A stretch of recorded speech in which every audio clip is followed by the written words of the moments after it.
yale tunayoomba. Bwana Yesu asifiwe. Kwa hiyo mfalme Ahazia alikosa imani hii ya kwamba nikimwomba Mungu aniponye hata niponya, lakini maandiko ya Mama White yanatuambia tunapomuomba tunapaswa kuamini ya kwamba Mungu atatupatia kile ambacho tunakiomba. Kwa sababu mfalme Ahazia alikosa hekima hii, akaenda kuuliza kwa Mungu wa Egloni ya kwamba mbele yake itakuwaje. Nasema ukitegemea watu wasiompenda Mungu na wasiopenda kuzishika amri zake, hakika utaingizwa katika hali ngumu sana. Narudia, ukitegemea watu wasiompenda Mungu, moja, na wasiopenda kuzishika amri zake, mbili, hakika utaingizwa katika hali ngumu sana. Ndio upo kwenye shida, ndio unaumwa, ndio una shida kwenye familia, lakini unapoenda kufuata msaada sehemu nyingine tofauti na Mungu wa mbinguni, anakuambia hakika utaingizwa kwenye shida na hatari kubwa sana kuliko hata ambavyo ulikuwa mwanzoni. Kwa hiyo tunapaswa kumtegemea Mungu wa mbinguni na kumuuliza yeye na kumwambia yeye mahitaji yetu kuliko wanadamu, kwa sababu Biblia inatuambia na alaaniwe amtegemeaye mwanadamu. Bwana Yesu asifiwe. Tumtegemee nani? Mungu wa mbinguni. Anasema wale ambao hawajaunganishwa na Mungu wameunganishwa na adui wa Mungu. Halo? Wale ambao hawajaunganishwa na nani? Na Mungu, wameunganishwa na adui wa nani? Wa Mungu. Na adui atafanya kazi pamoja nao ili kutuongoza ama kuwaongoza katika njia za uongo, kama alivyomuongoza mfalme Ahazia kwenda kupata taarifa kwenye chanzo cha uongo, yaani shetani, kwa sababu yeye ni baba wa uongo tangu mwanzo. Kwa hiyo unapochagua kukaa upande wa shetani, tambua ya kwamba atakuongoza na atakutumia, atakupeleka katika njia ya namna gani? Njia ya uongo. Tunapaswa kuwa makini katika hilo. Tunapaswa kumtegemea Mungu na sio wanadamu wala miungu mingine. Endelea, anasema atumheshimu Mungu tunapomwacha Mungu pekee wa kweli na kwenda kuuliza kwa Mungu wa Egloni. Narudia, hatumheshimu Mungu tunapomwacha Mungu pekee wa kweli na kwenda kuuliza kwa Mungu wa Egloni. Swali linauliza, je, ni kwa sababu hakuna Mungu katika Israeli hata mmeenda kwa Mungu wa Egloni kuuliza? Ndilo swali ambalo Mungu alimuuliza mfalme Ahazia. Hiyo utaipata kwenye manuscript sura ya 41 ya mwaka 1894, imeandikwa na Mama White. Lakini mbele tutaona zaidi inamaanisha nini. Lakini sauti ya mkuu wa giza hapa humaanisha shetani kama nilivyosema, lakini inamaanisha joka ama ibilisi kama inavyotajwa kwenye Ufunuo sura ya 12 mstari wa 7 mpaka wa 9. Lakini pia inamaanisha mkuu wa dunia hii, yani shetani mwenyewe. Lakini pia inamaanisha mkuu wa ulimwengu huu, yani shetani mwenyewe. Lakini pia inamaanisha mkuu wa pepo, Mathayo sura ya 12 mstari wa 24. Sauti ya mkuu wa giza inamaanisha hayo. Mungu wa Egloni alidaiwa kutoa unabii kuhusu mambo yajayo. Kwisha kusema mwanzo. Lakini kulingana na maandiko haya ambayo tunayasoma ya Mama White, habari zilizotolewa zilikuwa zinatoka moja kwa moja kwa shetani. Pili, zilitolewa kupitia makuhani wake, yani wafuasi wake na watumishi wake.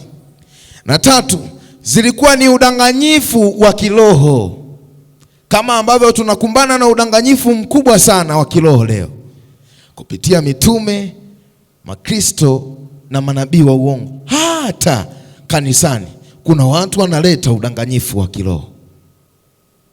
Bwana Yesu asifiwe. Kwa hiyo habari hizo ambazo zinadaiwa kutoka kwa Mungu wa Ekroni zilikuwa zinatoka moja kwa moja kwa shetani.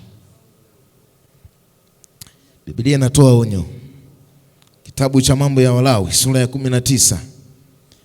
Mambo ya Walawi sura ya 19 anasema mstari wa 31, wala msigeukie wenye pepo wala waganga. Tunapewa onyo hilo ya kwamba tusigeukie wenye pepo wala wanamna gani? Waganga, kama kosa alilolifanya mfalme Ahazia.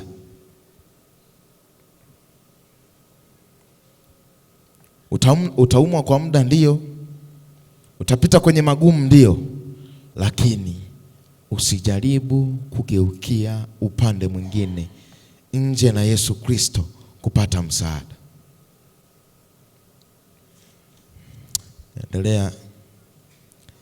Uganga, nabii wa uongo, Kristo wa uongo, watabiri wa nyota ambao wapo leo na kuuliza mizimu, vyote ni njia ambazo shetani pia hutumia kupotosha watu. Halo? Narudia.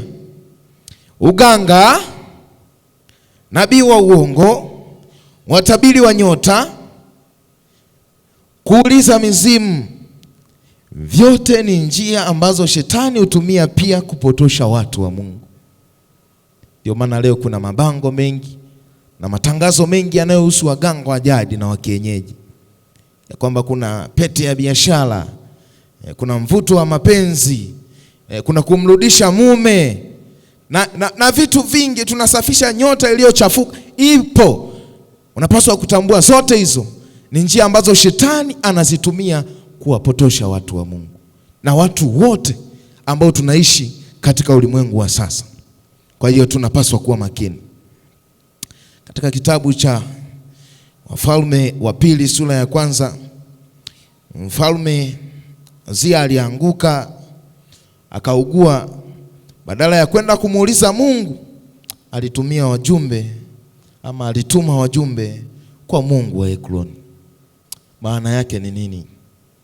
Kila tunapomkimbia Mungu na kufuata msaada ama kutafuta msaada mahali pengine, yani kwa wachawi, kwa manabii wa uongo, kwa mitume wa uongo na watu wasiomcha Mungu, kwa falsafa zingine ambazo sio za kibiblia, tunafanya kosa moja kama alilolifanya mfalme Ahazia, kwenda kuuliza kwa Mungu wa Ekroni.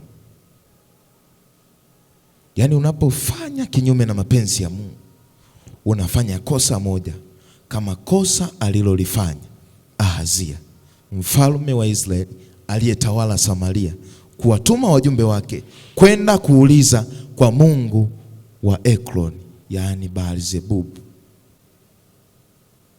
Yani hao waganga unaoenda unapoumwa, kwa wachawi unaoenda huko unapoumwa, unapoenda huko na kumweka Mungu pembeni, unafanya kosa moja na la Ahazia.